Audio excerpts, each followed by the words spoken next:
Ladies and gentlemen, good day and welcome to the Pidilite Industries Limited Q2 FY22 earnings conference call hosted by IIFL Securities Limited.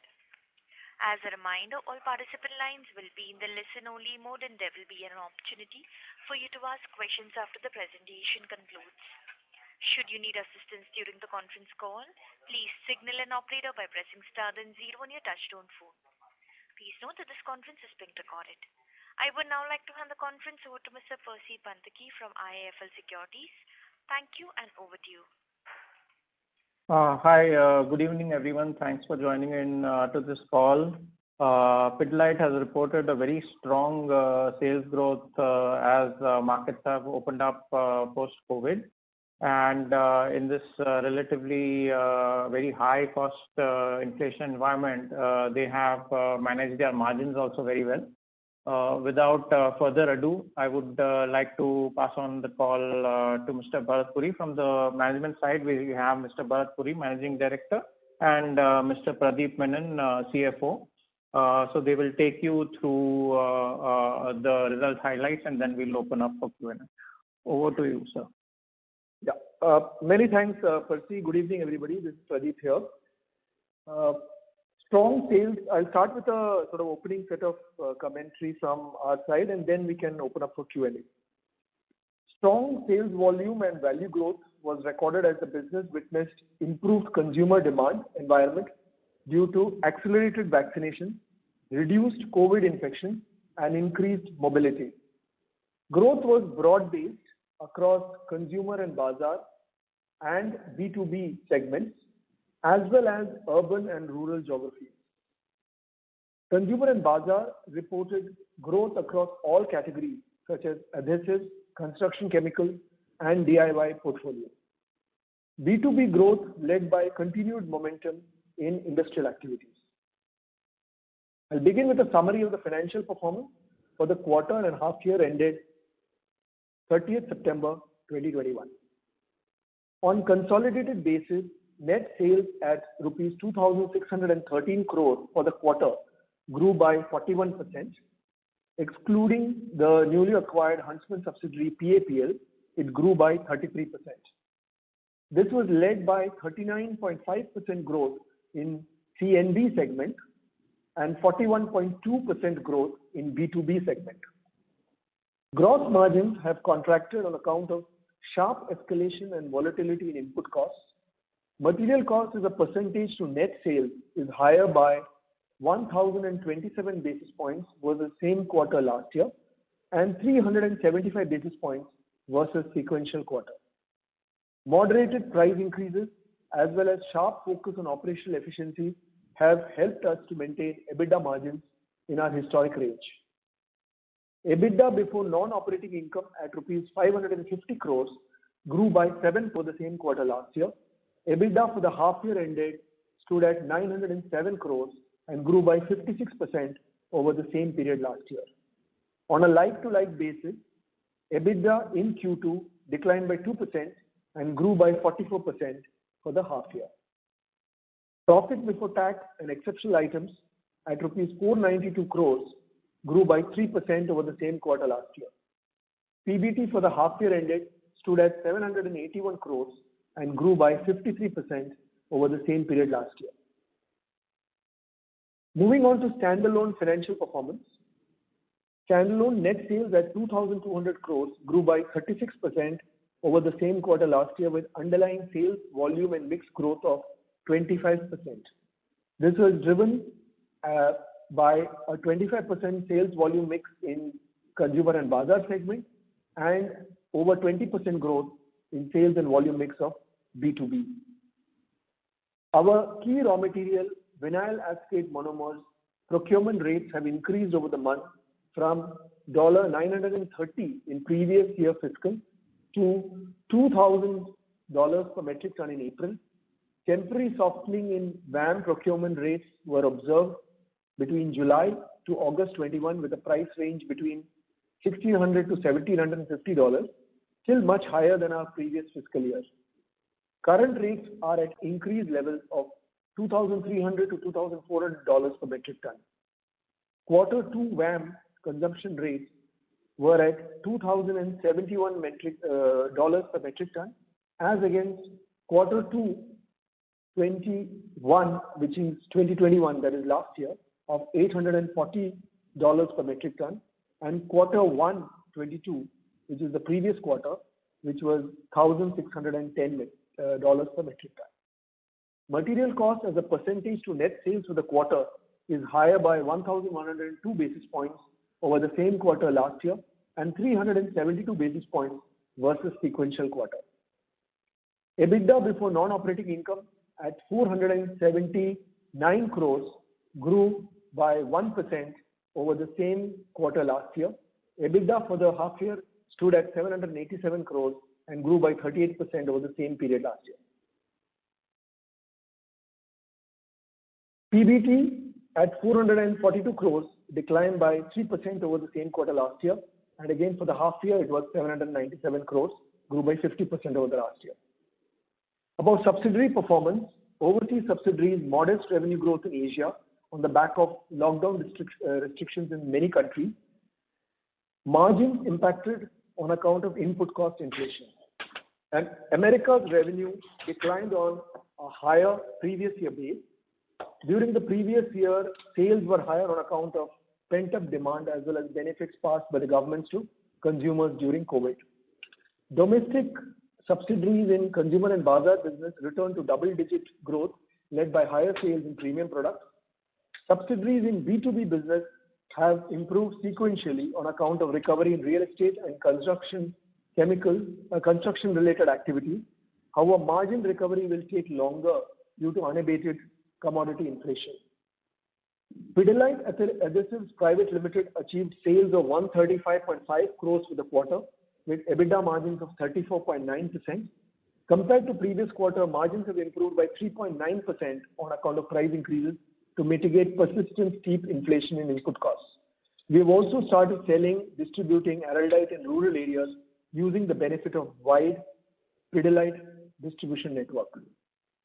Unabated commodity inflation and supply availability remains a significant challenge and would require continued focus. Going forward, we remain cautiously optimistic on continuing robust demand conditions. Our focus remains on driving consistent, profitable volume growth through investment in our brands, supply chain, and people. With that, we come to the opening section of the discussion, and I now hand it over back to the host for opening for Q&A. Thank you very much. Ladies and gentlemen, we will now begin the question-answer session. Anyone who wishes to ask a question may press star and 1 on their touchtone telephone. If you wish to remove yourself from the question queue, you may press star and 2. Participants are requested to use handsets while asking a question. Ladies and gentlemen, we will wait for a moment while the question queue assembles. The first question is from the line of Avi Mehta from Macquarie. Please go ahead. Hi team. Hi Pradeep. Just had one question on essentially trying to understand the pricing change in the impact on gross margin.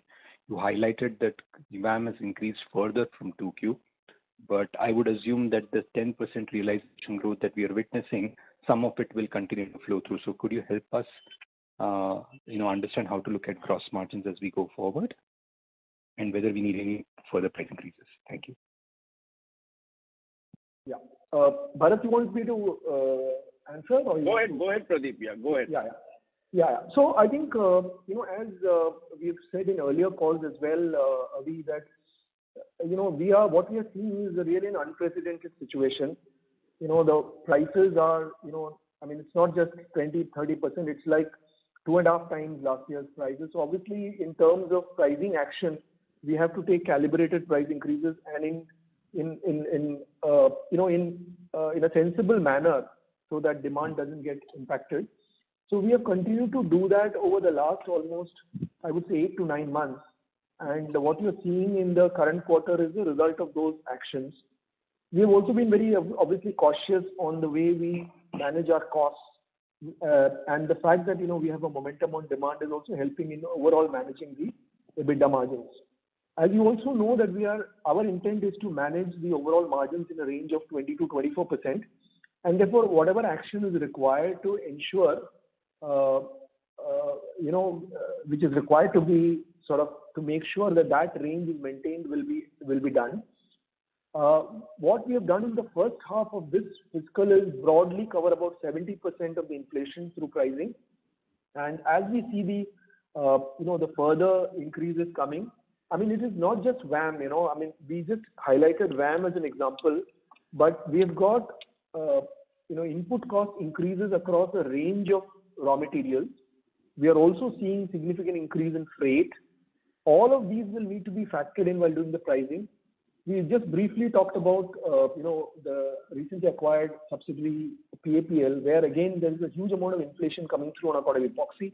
So we are doing the pricing category by category, product by product, with the intention to make sure that we pass on pricing in sort of reasonable chunks without impacting demand, and overall cover at least 75% of inflation. And we are planning pricing in the market for products going forward as well if this trend continues. Bharat, you want to supplement these points? No, I think you put it pretty well.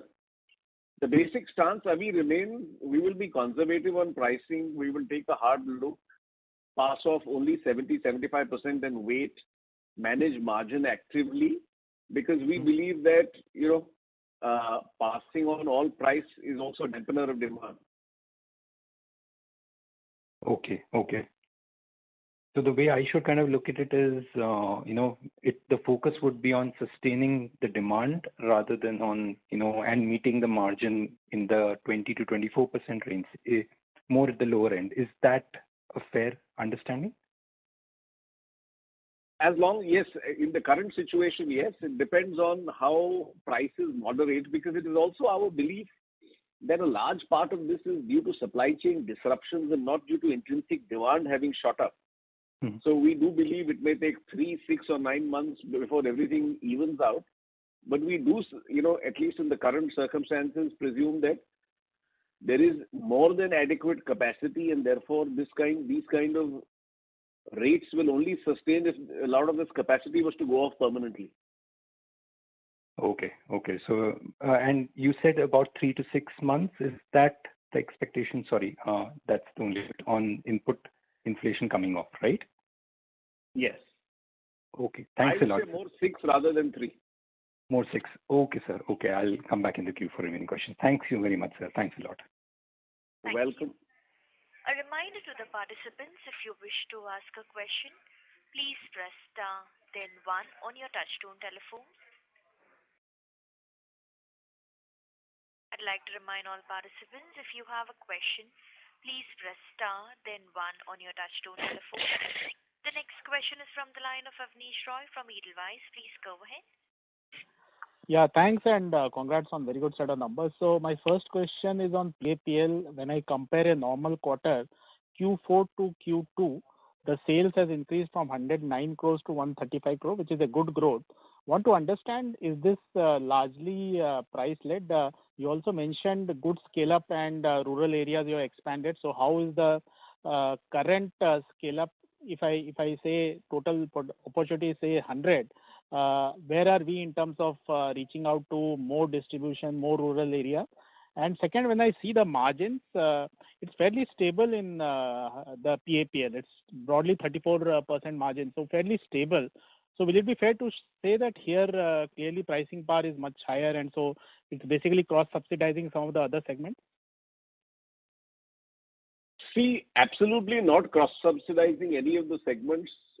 Basically, here the price increases happened earlier and then have not, continued to go up. In fact, they have gone up in the last 1 month, but otherwise they haven't, and therefore the margin has remained a lot more stable. Whereas, given our large mix in the other places, there's been a lot more volatility in epoxy resin, and the number of raw materials is limited.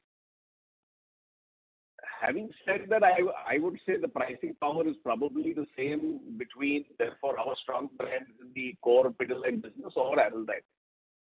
As far as scope for growth is concerned, while I won't put a percentage for it, we still believe, Avnish, that we've still got a long runway for growth, in terms of using the Pidilite sales and marketing muscle to take it to the next level. We've just started in some states, but we believe that, we would treat Araldite as a growth category and not as a core category, though, it is the leader, it has more than a 50% market share.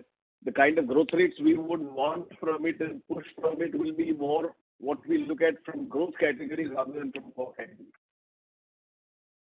Sure. That's useful. My second question is on your manufacturing capability. So currently you have got 26 domestic plants and 30 co-makers. So you are also putting up 12 new projects in India.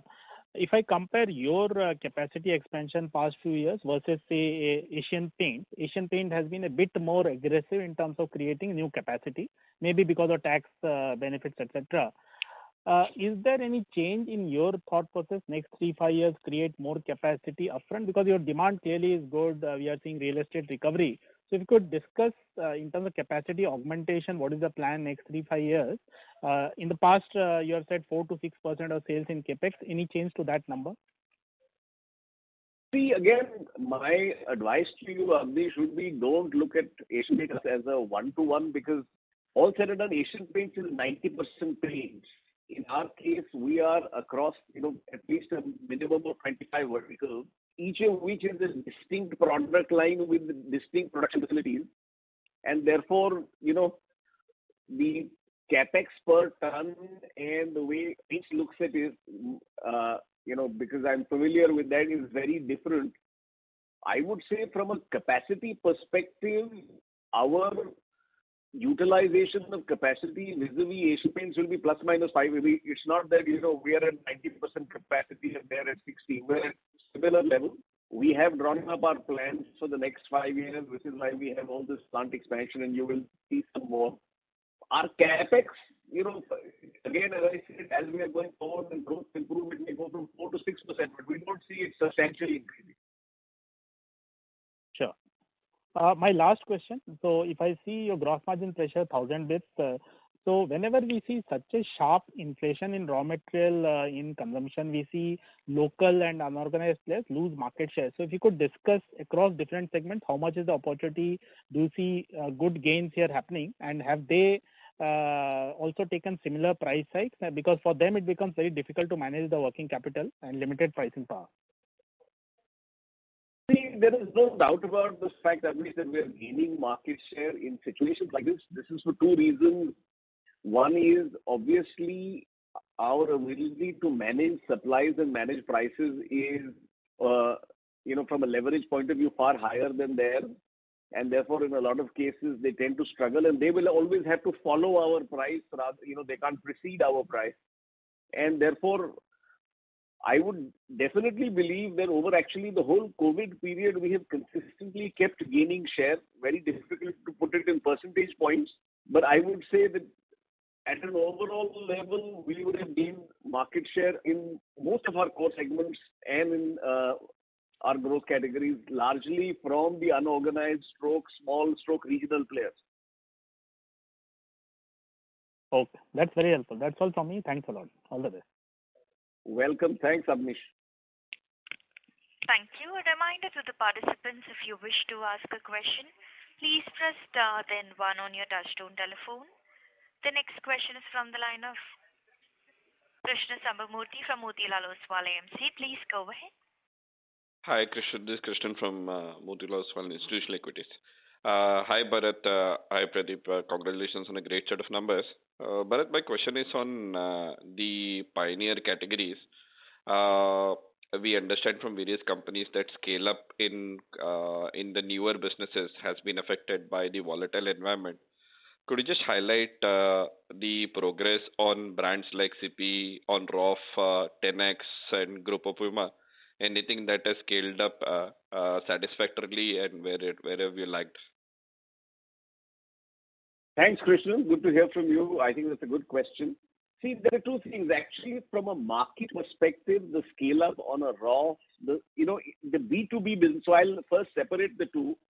Where it is B2C, ROF, 10X, Grupo Puma, these are more B2C. Where it is B2B, which is a CP, a Nina Percept, it's different. The scale up has been more difficult in B2B, largely because B2B has taken a lot more time to come back, and it's only now that we've had one quarter and hopefully more quarters of normalcy.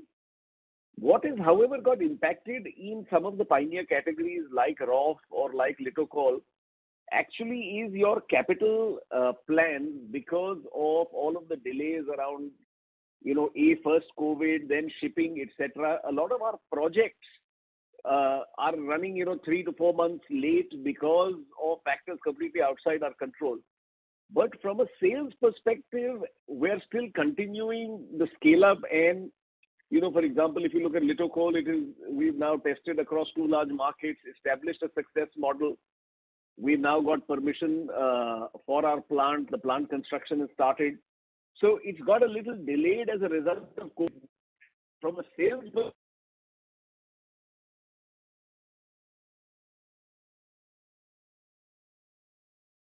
Excuse me, sir, we are unable to hear you. can you hear me now? Yes, sir. So do you want me to repeat the answer to the last thing? Yes, I sir, think, please. I think Bharat, you were talking about from a sales perspective, what's been the impact? Where we lost you. From a sales perspective, we are making great progress. I think as the more distributed manufacturing happens, this will obviously improve sales and margins further, and that's in process. That's got a little delayed because of largely COVID and then the related shipping related, the supply chain disruptions across the world. Okay, understood. Thanks, Bharat. Thank you. A reminder to the participants, if you wish to ask a question, please press star then 1 on your touchtone telephone. The next question is from the line of Jaykumar Doshi from Kotak Securities. Please go ahead. Hi, thanks for the opportunity. My first question is on other expenses. If I look at your other expenses in this quarter, it's almost flat as compared to September 2019 quarter, while on 2-year CAGR basis, your volume growth would be more like 14-15%.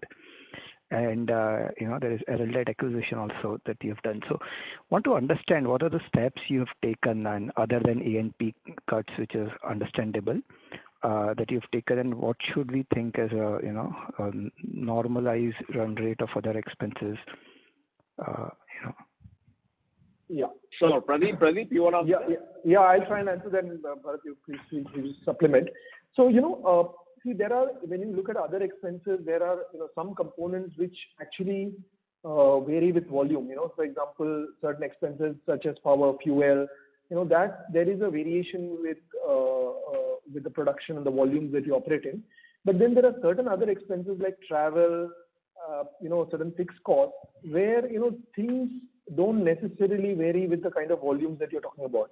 So travel is a classic one where, of course, over a 2-year period, there has been a number of actions that we have taken in terms of digital connects with end users, etc. So some of those elements you are seeing coming through the sustainability of this, while you're seeing this in quarter 2, because in quarter 2 or in quarter 1, there were still certain restrictions on travel and so on and so forth. So how much of that will really sustain, going forward is difficult to,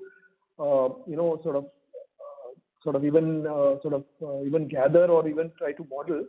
But suffice to say that there is some benefits which are creeping in because of the fact that certain fixed costs are not going to expand in the same proportion as the volume, and that scale benefits or productivity benefits is what you are seeing coming through.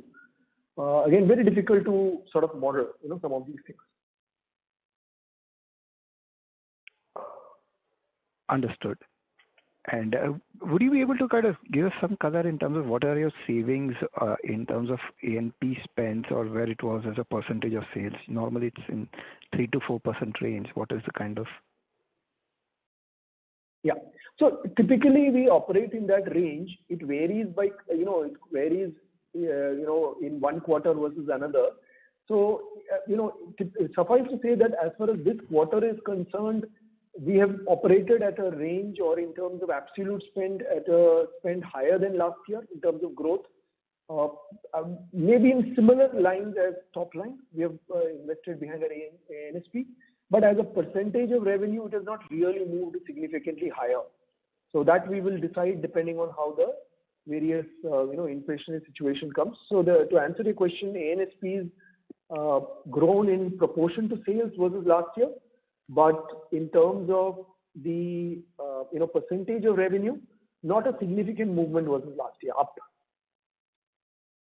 Understood. Second question is just to add to what Pradeep said, Jay, what we also do is we don't manage ANSP on a quarter-wise basis. You would see it, based on, for example, construction season, etc., the marriage season, so on. And normally we also tend to avoid as much as possible advertising in the 1 month before Diwali, because that is the most crowded media environment. So over a period of time, actually, as we speak in quarter 3, etc., you will see some new campaigns, etc., from us, which are part of the plan, because normally we find post Diwali, actually new construction, etc., sees a boom, and that's a far better time to advertise than during the festive season. Thank you. No, so the idea of asking was, normally, if you look at the historically, your other expenses has been in the range of 18-19% of sales. Now this quarter it is 14%, and I can understand that A&P cannot give you more than 100 basis point leverage. Travel cannot give you more than 50-70 basis point leverage. So there is a good 200 bips or 250 bips of cost savings that you've managed, which is very impressive. Part of it could be operating leverage, and some of the fixed cost do not change much. But the idea of asking this question is, have you taken some hard decisions which has reduced your cost structure from a structural perspective, and when the environment normalizes, would you sort of settle at lower other expenses as a percentage of sales? I would say a mix of both. Very difficult to say. Pradeep, you want to go? Yeah, no, I see. Again, as I explained upfront, I think there is a very big impact of the volume leverage you get, in a P&L. Like if your volumes are growing or your values are growing by 35%, as I said, some of these costs don't grow in that same proportion, other than power, fuel, and some of those variable kind of expenses like freight and so on. So what you are seeing here is partly coming from the fact that we are able to do the same sales with similar spend like travel and so on and so forth. And in other cases, it is simply the fact that you're getting a benefit of the larger, value, not that we're doing a deep cut in costs or structurally we are changing the costs. So that's really the answer, to your question. Understood. Thanks. And a quick question, if I may, on demand. So see, we tend to compare Pidilite's growth, volume growth, as well as revenue growth with paint companies for the lack of, other comparable peer. And, our understanding is, at least my understanding is that, in a good real estate cycle, some of the categories that you operate in benefit from new construction, whereas paint as an industry depends more on repainting. And after many quarters, for the first time, we have seen that on a 2-year CAGR basis, your growth is almost matching up with the category leader in case of decorative paints. So from here on, as we think about the next 2-3 quarters, do you think we are at a point where new constructions is driving, or is the demand from that side of that segment is fairly healthy, and your growth rates kind of should match with the paint category? I mean, is that a way to think about it, or? See, I would advise you, Jay, not to think about it that way for 2 reasons. One is paint is, as you have rightly said, more than 2/3 of the demand comes out of repainting rather than out of fresh construction. We have a little greater multiplier from fresh construction. The other thing is we go across a much broader spectrum than paint, and therefore we don't tend to compare ourselves with paint. I mean, with due apologies, if you look at the paint companies over the last 4 quarters and you take out the volume that in a sense they have bought via putties and low price products. Correct. Frankly, on premium products, our sales would, we don't operate in those segments at all in our part of the market. And largely because we find those, pure commodity, largely commodity segments. I think that while I know that there are no easy comparators of Pidilite, largely because of its pioneer nature, I think comparing us with paint is in many ways a disadvantage to both, depending on the kind of quarter it is. Understood. But do you see a better outlook for fresh construction cycle and the associated businesses than what you may have seen in the past 2, 3, 4 years? See, there is no doubt about the fact that organized real estate has picked up in the last 6 months, and specifically in the last 3. Will individual housing starts with individual what we call IHBs, the independent housing units, will they also pick up the next 3 to 6 months? We'll see. But it does appear that the consumer's focus on home and getting the home to be A, upgraded, B, renovated seems to be greater than it was prior to COVID. That is helpful. Thank you so much. Thank you. A reminder to the participants, if you wish to ask a question, please press star then 1 on your touchtone telephone. The next question is from the line of Shirish Pardesi from Centrum Capital. Please go ahead. Yeah. Hi, Bharat. Hi, Pradeep. Good evening. Thanks for the opportunity and congratulations. Just one quick question from the previous participant. The construction business is showing. But is that, if I extend the thought, are you really witnessing on ground? I'm not saying per se what is the growth in the month of October and early part of November, but are you seeing these factors are panning out for your business, especially into B2B part of the business? First signs, yes, but too early to say. A lot of this will get clear in the next 3 to 6 months on whether it's a longer term secular trend. And because there's also, remember, a fair amount of pent-up demand, as things have opened, whether it be tourism and therefore hotels and restaurants, shopping malls and, shops in shopping malls. There has been a fair amount of pent-up demand that has also got fulfilled. So it'll be good to see whether the new construction continues at the same rate over the next 6 months. Okay. And my second and last question, if I take a cue from the quarter 2 numbers, there is a large amount of volume-led growth which has come, and you such a way alluded saying that our demand is been very, very cautious, and that's why you are not aggressively taking price increase. That could be a good strategy.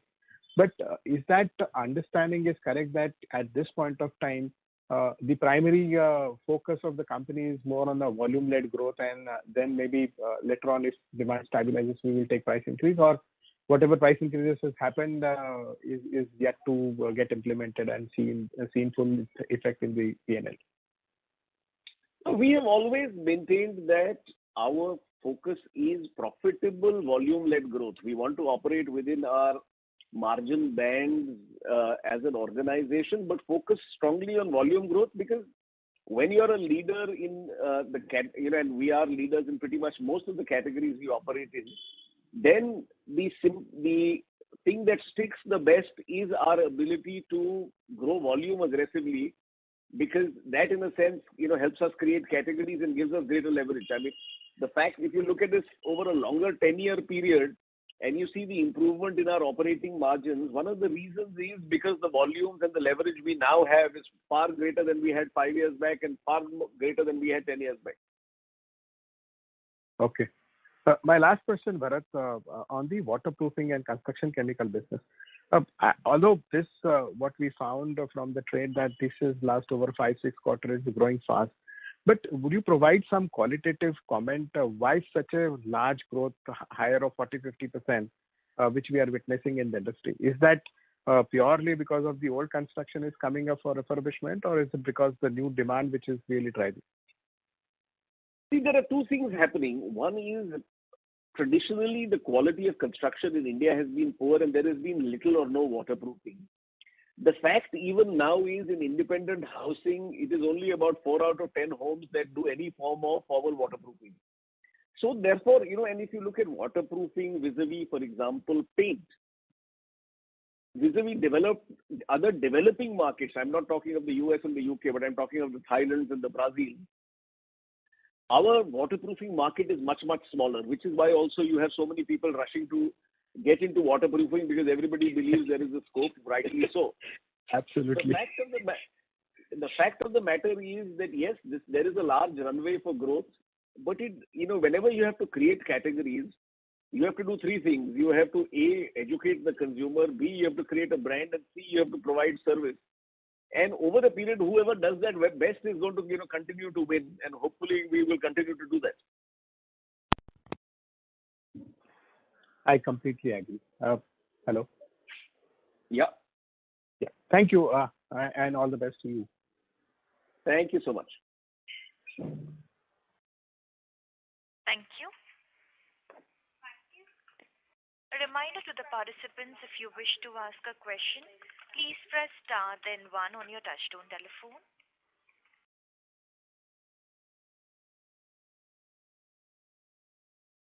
Ladies and gentlemen, that was the last question for today. I would now like to hand the conference back to the management for closing comments. Right. So just wanted to thank everybody for joining the call, and on behalf of the company and the management, just wanted to convey all the best wishes for the year ahead and belated Diwali greetings. Bharat, you want to say something? Yeah, firstly, thank you all. Thank you all for being there. A very happy Diwali also to everybody on the call. I thought I'll just spend 2 minutes mentioning a lot of time. We spend a lot of time on the hard numbers and what is the behind the numbers. A lot of the, I'd like to spend 5 minutes on why we also believe in Pidilite, where we have momentum. The work that we have done, for example, in digital, the work that we have done in rural/emerging markets, the investment that we have made, obviously, in supply chain, and finally, the way we have managed the whole culture and people agenda. There are whole steps that I'm obviously not going to go into each of these. But one of the reasons why we believe as an organization we have momentum is that we are spending a lot more time strengthening the enablers and not just the numbers. And therefore, when we take a step back, whether it be the investment in supply chain, it be the investment in digital, there is probably a 1-hour presentation that we can do for you in digital, which is about how it is now carpenters, plumbers, masons are all digitally connected with us. They're actually now being educated digitally. Dealers, we've now got over 100,000 dealers actually ordering on our Pidilite Genie app, which does not involve either a salesman or anybody. The extent of our distributor computerization is now pretty much complete amongst large amounts of the population, and therefore it's all on auto replenishment. The cultural piece around an organization that is, a great place to work for, which is what we've been voted now on a regular basis. So there's a lot more happening beneath the surface in the enablers, which we are focusing on, which continuously keeps strengthening us and hopefully, not directly, but actually enables the numbers a lot more. And at any point of time, I'd be happy to answer any questions or any observations on that. Pradeep, would you like to add anything? No, Bharat, I think you've covered all the points. Yeah, they will take any questions if there are. Yeah. Perfect, fair.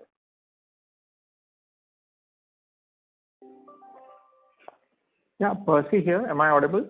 Yes, sir, you are. You may please go ahead. Yeah, just a couple of questions from my side, a couple of data points actually.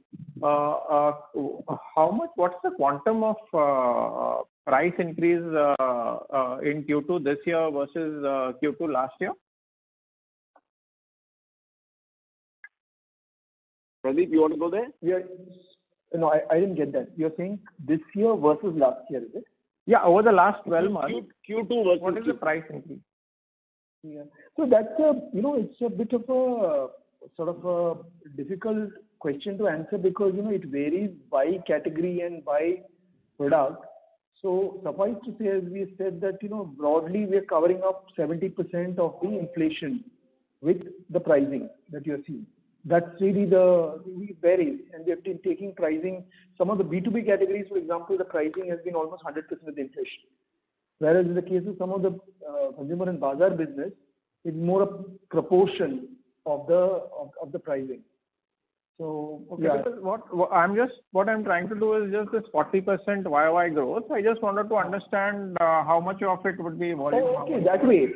Okay, that is clear enough. So if you look at what we have published, We have published a set of numbers where you said year on year the growth is essentially about 35%, and the average, the volume kind of growth which is sitting inside that is 25%.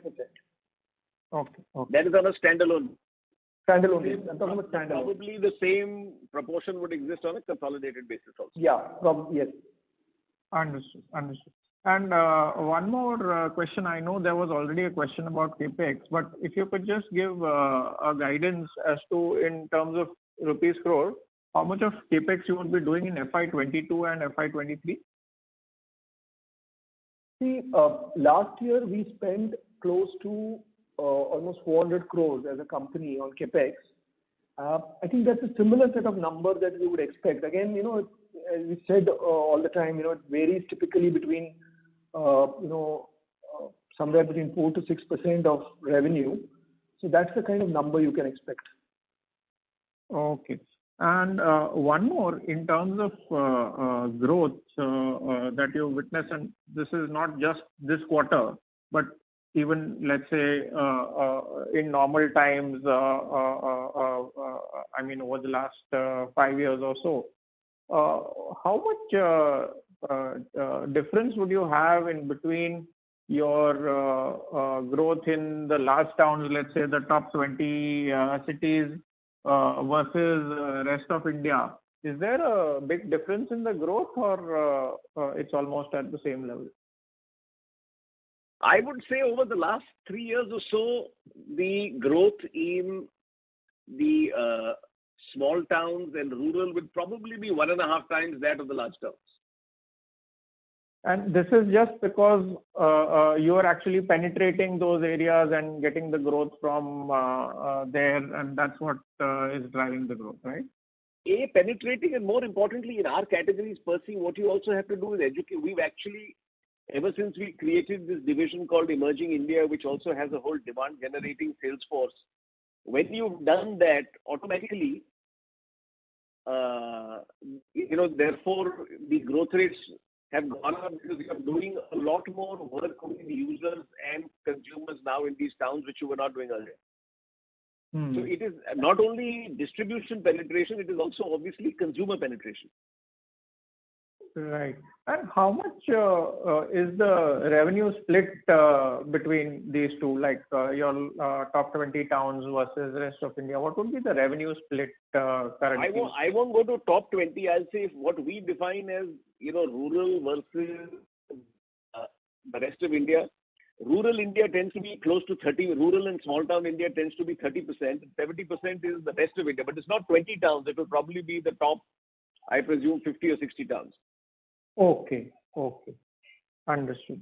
Yeah, that's all from me. I think, Janice, we can close the call now. Thank you very much. Ladies and gentlemen, on behalf of IIFL Securities Limited, we conclude today's conference. Thank you all for joining. You may now disconnect your lines.